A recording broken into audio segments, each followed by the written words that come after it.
Xin kính chào quý cô bác, anh chị, các bạn và các em. Chúc cả nhà có một ngày bình an và vui khỏe. Trân trọng giới thiệu đến mọi người truyện ngắn Trước mùa xuân của tác giả Lê Ngọc. Bây giờ mời quý vị cùng theo dõi. Con bé hết chăm chú ngắm bức ảnh mẹ nó trên tường, rồi lại chạy ra con hẻm nhỏ đứng ngóng. Cái đầu bé nhỏ của nó tự hỏi: sao hôm nay mẹ về muộn thế? Mọi khi giờ này mẹ nó đã về nấu cơm cho nó ăn rồi mà. Nó vừa ngắm bức ảnh mẹ vừa cười. Nó ước ao sau này lớn lên cũng được như mẹ nó. Bức ảnh chụp mẹ nó trong trang phục màu xanh lá cây của chị lao công, với một nụ cười rất tươi và duyên dáng. Trong mắt nó, mẹ như là một hoa hậu. Mẹ nó đứng bên thùng rác, cầm cái chổi tre, một tay khẽ chạm vào thành đẩy của thùng. Trên khuy ngực áo có một bông hoa hồng thật tươi. Dưới bức tranh có đề một dòng chữ in nghiêng màu xanh: người đẹp bên thùng rác. Đó là bức ảnh chụp ngày mẹ nó chính thức gia nhập vào tổ vệ sinh môi trường của quận. Đang mải mê ngắm nhìn thì nghe len keng ngoài ngõ. À, mẹ nó đã về, đẩy cái thùng rác đằng trước. Chiếc kẽn nhỏ tự tạo cứ va vào thùng xe, tạo ra một thứ âm thanh quen thuộc. Nó chạy ra sân hớn hở: mẹ đã về, mẹ đã về. Nhưng bỗng dưng nó đứng sững lại, vì theo sau mẹ nó là một người lạ chưa gặp bao giờ. Lão ta vừa đi vừa lầu bầu điều gì đó không rõ. Trên tay cầm một chai rượu đã cạn. Mẹ nó để cái xe rác cùng chiếc chổi tre vào góc sân, rồi đi vào nhà không nói một lời. Lão say rượu lạ mặt vẫn cứ theo sau. Lão vừa chệnh choạng bước, vừa lảm nhảm cái gì đó trong cổ họng mà con bé nghe không rõ. Đồ đứng đường, sướng không biết hưởng, còn lao vào cái nghề này. Mày bỏ nghề được mấy hôm? Mẹ nó lẳng lặng đi vào nhà, lão ta lại vẫn đi theo. Con bé sợ hãi nép vào bầu cửa, mắt len lén nhìn theo mẹ. Mẹ nó thản nhiên thay quần áo. Lão say loạng choạng lao vào ôm, bị mẹ nó đẩy ngã chỏng quèo. Lão cười gằn lồng lộn, vẫn cứ cố sấn vào. Như một bản năng tự vệ, con bé lao thẳng ra góc sân.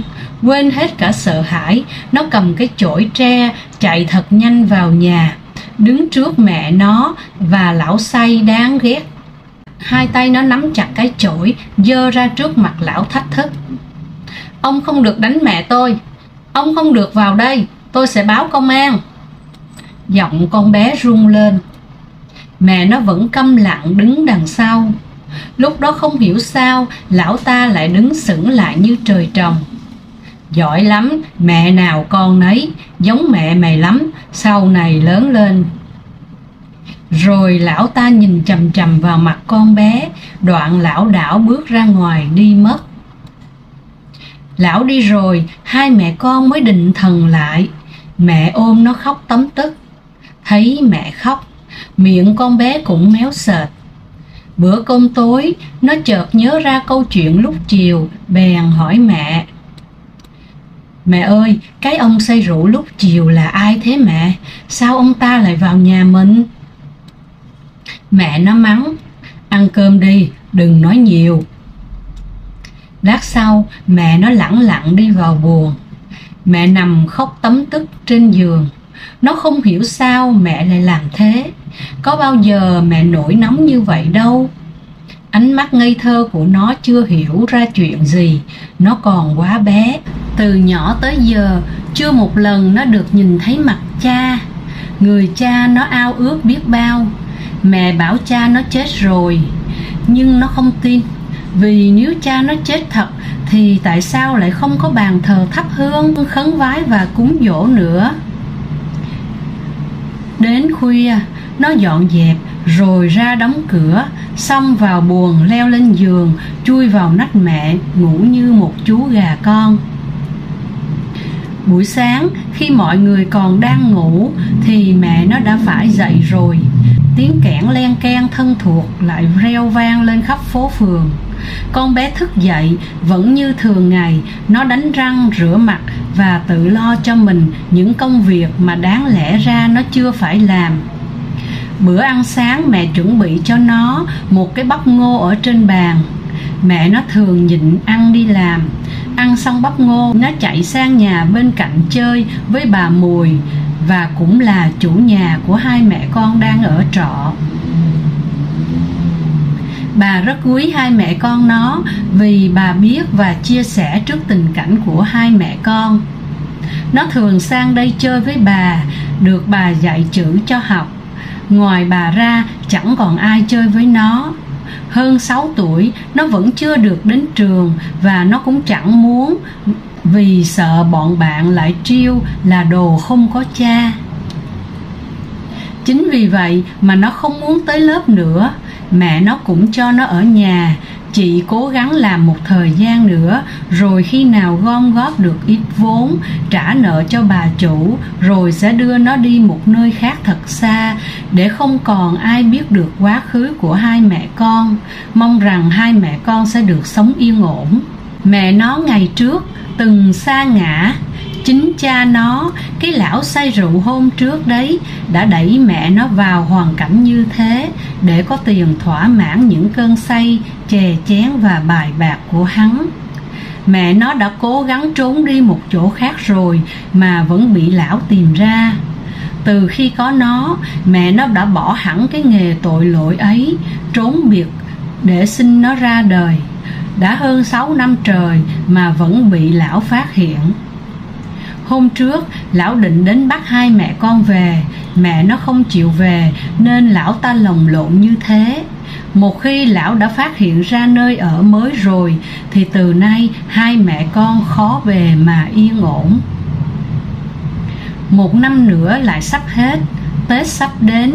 Con bé háo hức đợi chờ ngày đó. Bà Mùi bảo bao giờ cây đào trong vườn nhà bà nở hoa là đến Tết.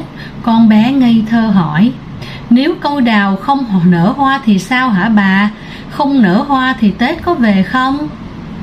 Bà Mùi nhìn con bé bằng ánh mắt trìu mến. Sao lại không có hoa được chứ? Trừ khi thời tiết quá khắc nghiệt mà thôi. Mà không nở hoa thì vẫn có Tết cháu ạ. Con bé mân mê hai bím tóc, ngoe ngẩy, đôi mắt tròn đen lay láy nhìn ra vườn nơi cây đào nhật tân đang hé những chồi nụ xanh biếc như những ngón tay xinh xắn của nó. Rồi nó nói với bà: ước gì Tết này cháu được gặp cha thì vui biết mấy bà nhỉ? Bà Mùi chỉ biết nhìn nó và thở dài. Mùa đông năm nay lạnh và kéo dài hàng tháng liền. Cái rét cắt da cắt thịt hành hạ những con người nghèo khổ. Mẹ nó phải mặc đến 4 tầng áo để đi làm rồi mà vẫn còn thấy lạnh. Con bé nằm trên giường mà hai hàm răng vẫn va vào nhau. Căn phòng trọ tền toàn bị gió lùa qua mái tôn nghe sột soạt. Cứ mỗi lần như thế, thân hình mảnh dẻ của con bé lại rung bắn lên, môi nó tím dần đi. Chiều, mẹ nó đi làm về sớm, thấy cửa vẫn mở mà gọi mãi không thấy con bé thưa. Dựng xe rác vào góc sân, chị đi vào nhà, con bé vẫn nằm trên giường thiêm thiếp ngủ. Mẹ nó gọi tiếp nhưng vẫn không thấy nó cử động. Sờ lên trán thì thấy nó nóng bừng bừng, thì ra con bé sốt nặng. Chị vội vàng bế nó ra ngõ, gọi xe ôm đưa đến bệnh viện. Bác sĩ bảo con bé bị cảm lạnh, sốt cao gần 40 độ. Họ đưa nó vào phòng cấp cứu, bảo chị ra làm thủ tục nhập viện. Do quá đột ngột nên chị chưa chuẩn bị được tiền, mà bây giờ chị cũng không biết đào đâu ra. Bà chủ nhà đã giúp đỡ mẹ con chị quá nhiều rồi. Về đến nhà, chưa biết xoay sở thế nào thì thấy lão chồng lại mò đến. Lần này lão đến với một bộ dạng khác, tỉnh táo và có vẻ nhẹ nhàng hơn. Lão nói đến đón hai mẹ con về. Chị vẫn không nói nửa lời, lẳng lặng bỏ vào trong xếp quần áo. Bỗng gã chồm tới đẩy chị ngã xuống giường, hòng giở trò đồi bại. Bây giờ chị không còn đủ sức để chống lại con thú dục vọng đang dâng trào trong con người lão. Chị chỉ có vài hành động chống cự một cách yếu ớt. Lão ta vừa lồng lộn cấu xé, vừa rút ra một xấp tiền. Lão nói trong tiếng thở hổn hển: "Hãy chiều tao, tao sẽ cho mày số tiền này, tao sẽ cho mẹ con mày sung sướng." Nói đoạn, lão ném xấp tiền vung vãi khắp giường. Chị chỉ còn biết câm lặng nuốt những giọt nước mắt mặn chát vào lòng. Sau khi thỏa mãn cơn dục vọng, lão nhởn nhơ vuốt cái lông mọc ra từ cái nốt ruồi như con vắt đen xì nằm nơi khóe mép. Lão khoái trá ra về sau khi ném lại một câu mà không cần biết người nghe phản ứng thế nào: "Tuần sau tao sẽ đến đón hai mẹ con mày về." Chị câm lặng lau dòng nước mắt, rồi cúi xuống nhặt từng đồng tiền một, cẩn thận xếp lại. Nếu bình thường chị sẽ ném cả xấp tiền mặt vào mặt lã, nhưng bây giờ chúng lại rất quan trọng đối với chị. Chị đến bệnh viện, thấy con bé đã khá hơn. Ở lại vài hôm, con bé gần khỏi hẳn, rồi chị xin phép làm thủ tục ra viện sớm. Hai mẹ con về nhà sắp xếp đồ đạc, rồi lên chào bà chủ nhà. Chị trả nốt số tiền nhà còn lại cho bà chủ.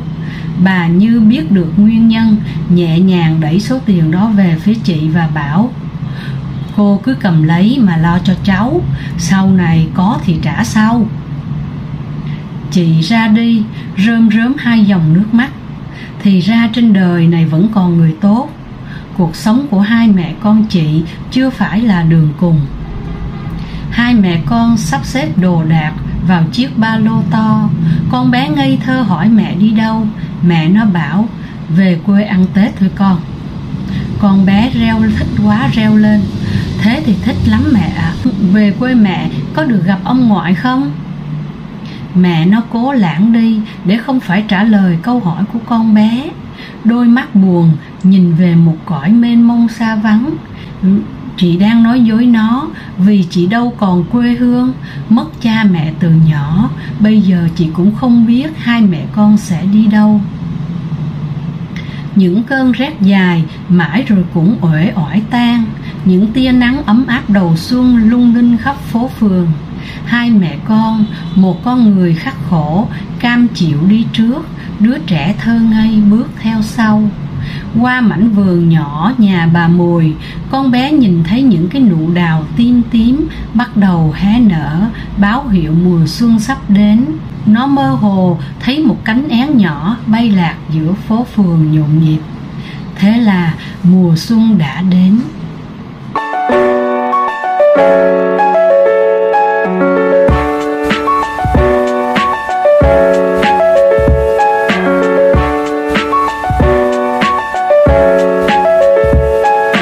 Trân trọng giới thiệu đến quý vị truyện ngắn Quê làng nhị phố của Nguyễn Trọng Văn. Năm ấy được mùa nhãn. Chập tối gió ngưng lại, mùi nhãn chín thơm ngọt phủ khắp làng, thứ mùi thơm không trộn vào đâu được. Khi tôi chạy ùa về nhà, bà tôi đứng chặn từ cửa. Bà quát: "Mày ở đâu ra thế?" Rồi bà nhẹ nhàng bảo: "Vào ăn cơm nhanh lên, còn ra ngoài đình nữa." Tôi hỏi lại: "Ra đấy làm gì hả bà?" "Còn làm gì nữa?" Bà tôi tiếp: "Tao nghe phổ biến tối nay ai cũng phải ra ngoài đình có việc.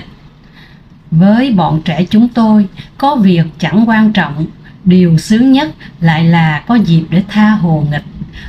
Tưng tửng ra mặt, bà tôi đe: "Mày dè chừng đấy con ạ." Sân đình nhộn nhịp tiếng nói cười, đèn đóm trao qua trao lại hệt như có hội. Lợi dụng đám đông nháo nhào, tôi kéo tay thằng Việt, thằng bạn thân nhất ở làng, bảo nó: "Mày trèo lên cây nhãn góc đình đi." Thằng Việt rụt rè hỏi lại: "Thế trèo lên đấy làm gì?" "Mà tao sợ bị đánh lắm." "Ừ, Mày sợ cái đết gì? Mình lên đó phải bí mật chứ. Tôi ghé sát vào tai nó. Lên đấy tha hồ mà ăn nhãn mày ạ. Thằng Việt dù có lưỡng lự nhưng không cưỡng được cái níu tay của tôi. Nó ậm ừ quan sát mọi người rồi mạnh bạo hẳn lên. Trèo thì trèo. Chúng tôi chọn đám rậm rạp nhất của cây nhãn trú mình trong đó. Thằng Việt ngồi thu lu chỗ chạc ba, trông tròn như một cái thúng. Tôi gãi gãi đầu bắt chước động tác của Tôn Ngộ Không. Cười hí hí, nó cũng hí hí cười theo. Tôi bảo nó, tha hồ chén mày nhỉ. Mặc kệ dưới sân đình ra sao thì ra, chúng tôi mỗi thằng một ngồi một góc chắc chắn, tay phải với tay bên phải, tay trái với bên trái. Những quả nhãn chín mồng lần lượt được chúng tôi xử lý một cách êm thấm. Trước tiên là quả nhãn được đưa vào miệng, sau miếng cắn khóe đến nỗi không rớt một giọt nước nào ra ngoài. Tiếp đó là cả vỏ và hột được bỏ vào trong áo may ô. Trước khi trèo lên cây, tôi và thằng Việt đã kịp dùng cây chuối buộc một vòng bụng. Có cái túi ấy thật tiện lợi. Mọi dấu tích của vụ ăn trộm được tính toán chu đáo. Hai thằng với cả thiên đường riêng thỏa thích. Chừng lâu lâu vẻ im ắng dưới sân đình làm thằng Việt lo ngại. Nó thì thào hỏi, hay là họ về cả rồi mày ơi? Tôi nghiêng đầu nghe ngóng. Mày chỉ được cái vớ vẩn. Đấy, có tiếng người đang nói đấy. Quả tình đám lá rậm rạp nên hai thằng không nhìn được thấy những gì đang diễn ra bên dưới sân đình. Tôi an ủi thằng Việt, ăn đi mày. Khắp làng mình cây nhãn này là ngon nhất đấy.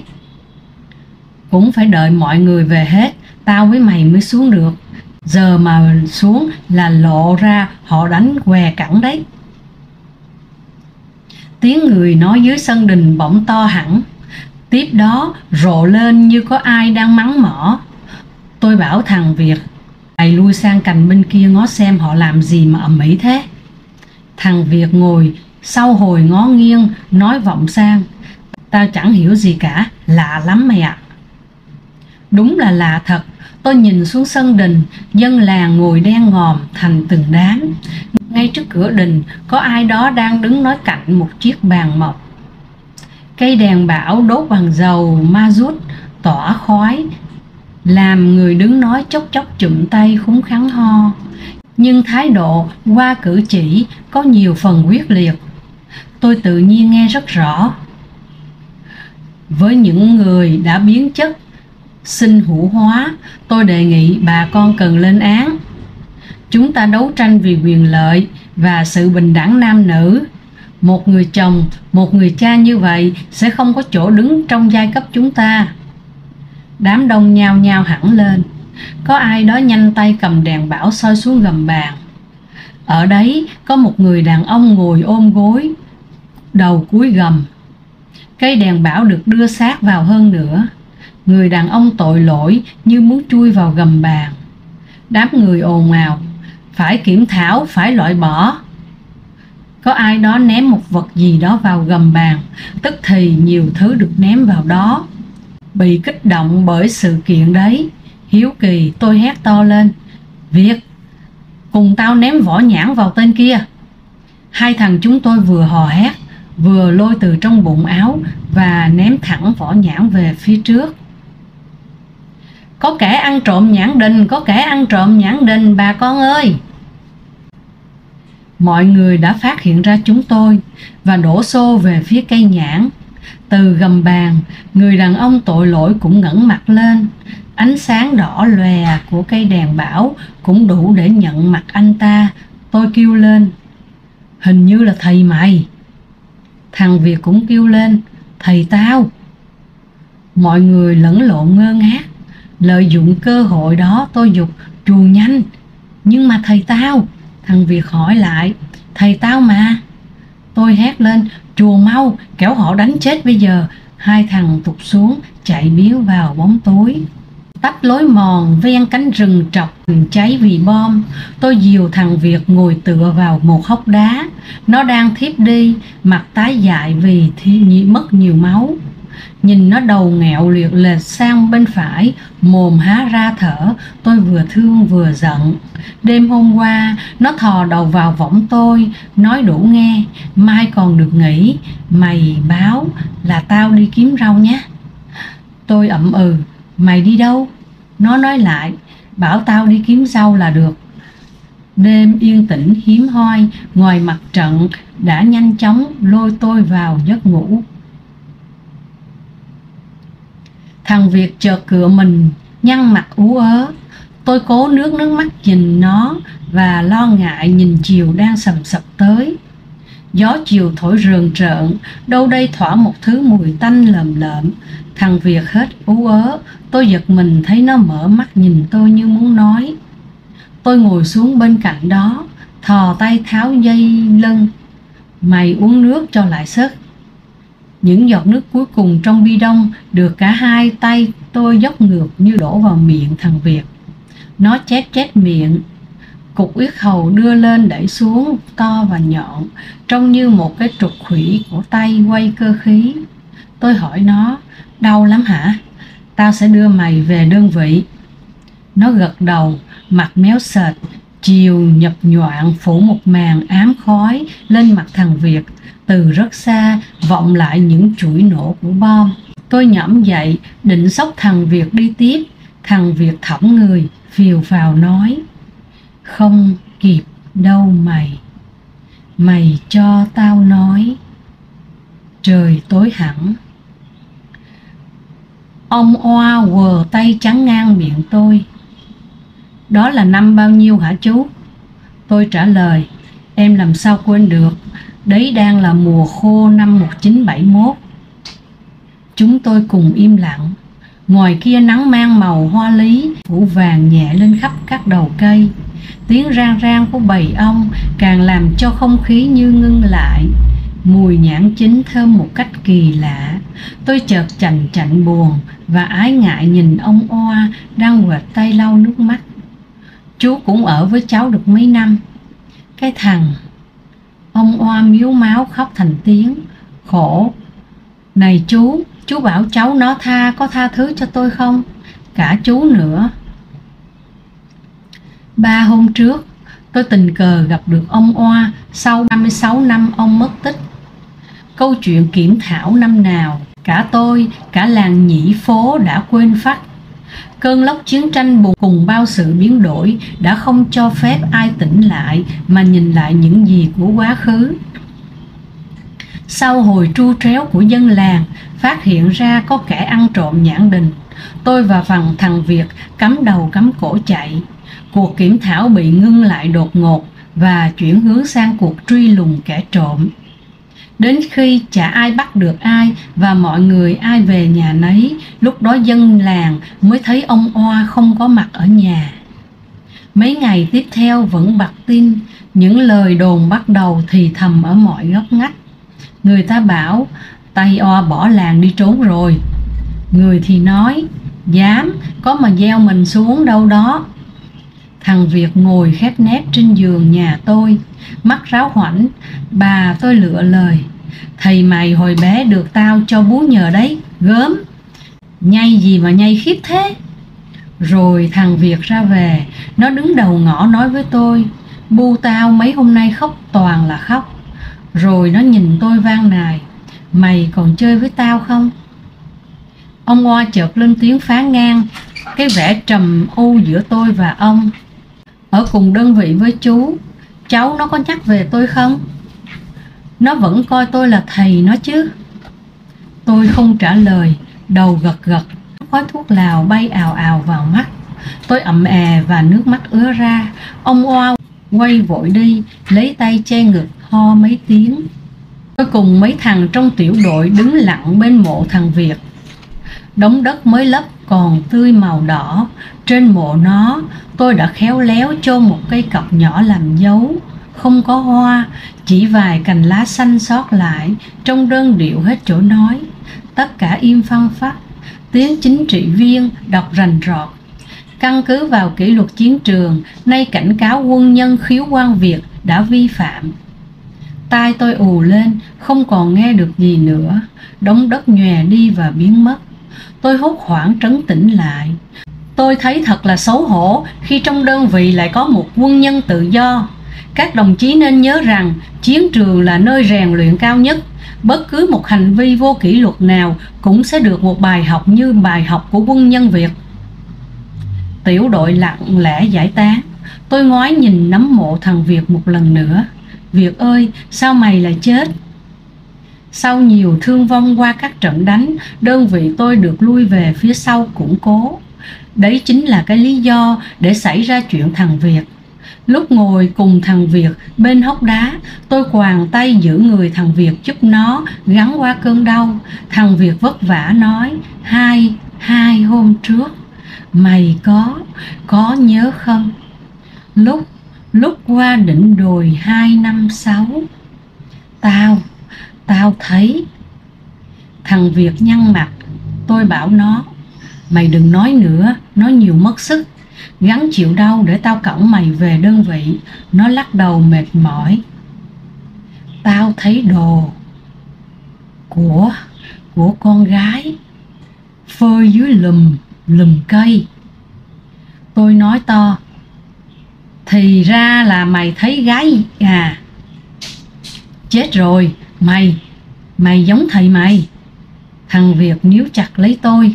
Thầy tao từ bữa ấy chẳng biết sống chết ra sao. Tao đến gần chỗ đó, trong láng có hai cô gái. Họ sốt rét nặng lắm. Thằng Việt không nói nữa. Hai mắt nó mở to vẻ mãn nguyện. Hồi lâu hình như nó mỉm cười. Trong chút sáng sót còn lại của ánh rừng trụi lá, gương mặt nó hớn hở. Tôi thì thầm: họ có còn gì để ăn không? Thằng Việt nói không nói. Tôi tiếc: mày tệ lắm, có thế mà cứ giấu. Tôi không đưa được thằng Việt còn sống về đơn vị. Như sức lực còn lại của mình, thằng Việt đã dành hết cho mấy câu nói cuối cùng với tôi. Tôi cõng xác thằng Việt đi bước thấp bước cao về đơn vị chịu kỷ luật. Ngày hôm sau, tôi xin phép chính trị viên qua đồi 256. Đồng chí chính trị viên chậm rãi nói: kỷ luật của chiến trường không phải là trò đùa. Cậu nên nhớ chính cậu, đại đội chưa nhắc đến đấy. Anh khoát tay: đồng ý cho cậu đi 2 tiếng.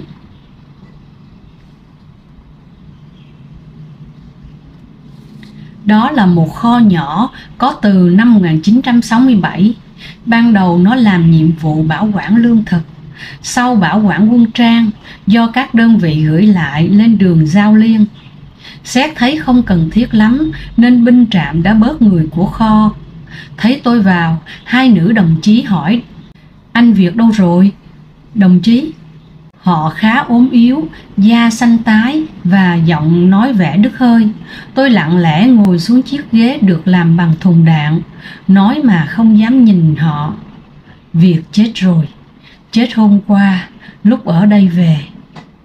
Cả hai người như chồm về phía tôi. Đồng chí nói bậy, anh Việt hôm qua ở đây còn khỏe cơ mà. Tôi miếu máu.